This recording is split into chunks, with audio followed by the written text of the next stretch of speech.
Hello everyone, welcome to my channel. আজ বেশ সকাল সকাল আমার ঘুম ভেঙে যায়। নর্মালি এত সকালবেলা ঘুম থেকে ওঠা হয় না, তো ঘুম থেকে ওঠার পরই কেন যেন খুব কফি খেতে ইচ্ছা করছিল, তাই চলে এলাম আমার কিচেনে। এখন ডিসেম্বরের শুরু, বাইরের আবহাওয়াটাও বেশ ঠান্ডা ঠান্ডা।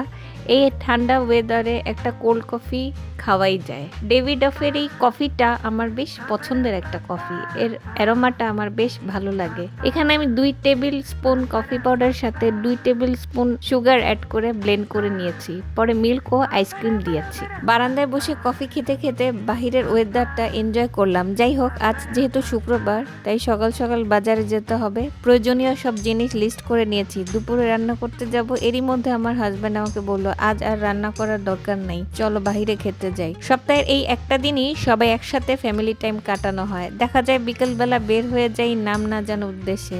আজকের দিনটাও তাই। আজকে আমার খুব ফুচকা খাওয়ার ক্রেভিংস হচ্ছিল, তাই ফুচকা খেতে রওনা হলাম পিঙ্ক সিটির উদ্দেশ্যে।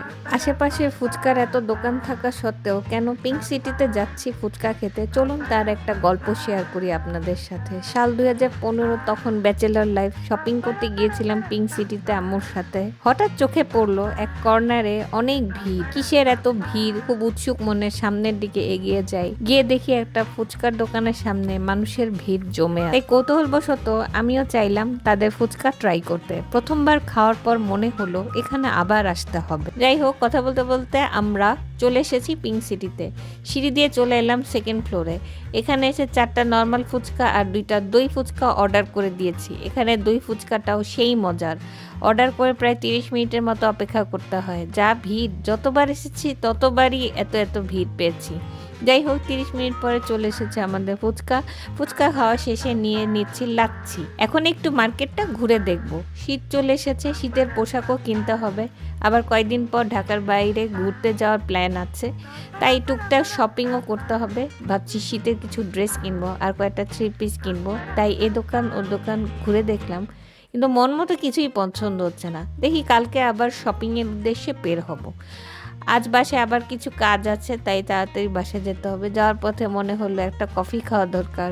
আমি আবার আগে কফি খেতাম না, সেদিন আমার হাজব্যান্ড আমাকে একটা কফি খাইয়েছে। ওটা খাওয়ার পর আমি আবার কফি ফ্যান হয়ে যাই।